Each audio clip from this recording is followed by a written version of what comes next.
Are you thinking about selling your home, but are you worried you might need money on the table? You're not alone. Today, I'm going to share 6 important steps that can help you get the most out of the sale of your beloved home. I'm Maureen Mahood, broker owner of Sell Your Home Charlotte, here in beautiful Charlotte, North Carolina. I help people sell homes in the Charlotte metro. Nobody sells Charlotte like we do. And today, I'm going to walk you through the 6 steps that could make a big difference how much you take home when you sell your house. So let's dive in. Step number 1, you got to price it right. I recently worked with a seller who was eager to price their home higher than the market recommended. Everyone wants to get the most for their home. But here's the thing. When you price too high, you can actually end up with less. The house sat on the market for weeks. We barely had any showings. And when we had to adjust the price anyway, the buyers were already like, why isn't your house on the market so long? So now imagine you price it right from the start. You attract more buyers. In some cases, you can create a bidding war. I've seen it time and time again. Competitive pricing gets homes sold faster and for more. So don't be tempted by that high price tag. It can backfire. Number 2, boost your curb appeal. Picture this. You're buying a house and you drive up and the grass is overgrown, the paint on the front door is chipped, the porch light is neglected or it doesn't even work. You're walking up in the dark. What's your first thought? Probably that the inside of that house might be just as tired as the outside and the owner doesn't care. But let's flip the script.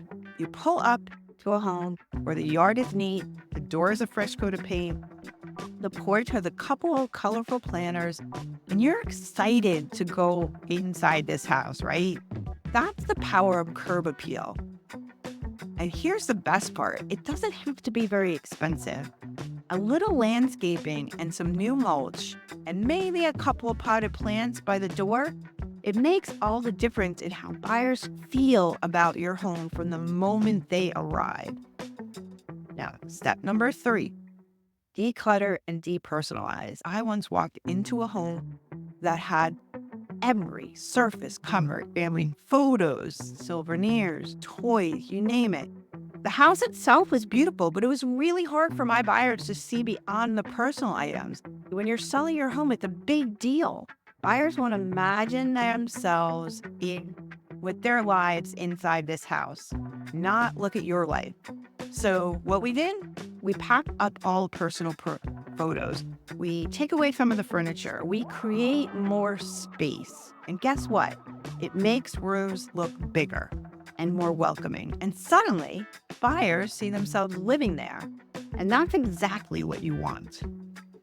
Number 4, professional photos and marketing. Let me tell you a quick story about a client whose home was beautiful in person, but the photos they originally took with their other agent didn't do it justice. Buyers scroll online and they're not biting on homes where you're taking cell phone pictures. They're just not doing it. Dark pictures don't work.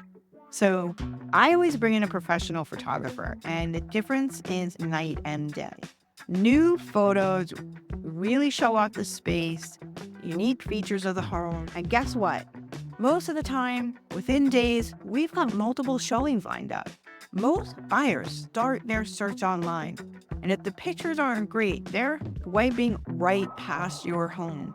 High quality professional photos are all the difference, and that's why I make sure every home I list gets that treatment. Doesn't matter if it's 100,000 or $1 million.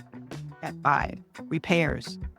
I once worked with a seller who was hesitant to fix a few minor things before the listing. They thought buyers would notice, or worse, they just didn't want to spend the money and extra time. But here's what happened. Those small things like leaky faucet and cracked tile, they become big sticking points for buyers. One even used that as a reason to offer less money. Now, if you have taken care of those minor repairs up front, we could avoid all that. Buyers see those little issues and immediately start wondering what else could be wrong. You don't want them thinking about repairs. You want them thinking about making an offer. A few quick fixes can prevent that headache. and keeping your home sale moving smoothly. Number 6, be flexible with your showing times. Nothing worse than trying to set up a showing for a buyer and you can't get into that house. I know life gets crazy and having strangers walk through your home at all hours isn't fun. I once had a client who was very particular about showings, limited time, strict schedules. The problem? We missed out on a lot of interested buyers because they couldn't make that time work. Agents would call me and say, why can't I get in your home? I mean, like the seller has to work or has a baby or had dogs. So if you open up your showings, you ultimately get more offers. I get it's not convenient, but being flexible with showings means more eyes on your home, and more eyes means better offers. Which one of these stories hits home for you? Have you ever been hesitant to make repairs or wondered if professional photos really matter? Let me know in the comments below. And if you're thinking about selling your home here in Charlotte, I'd love to chat with you about how to make sure you don't leave money on the table and you get the best offer for your house.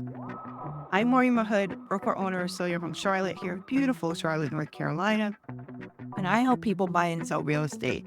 If you are in the market to buy or sell real estate, I'm your girl.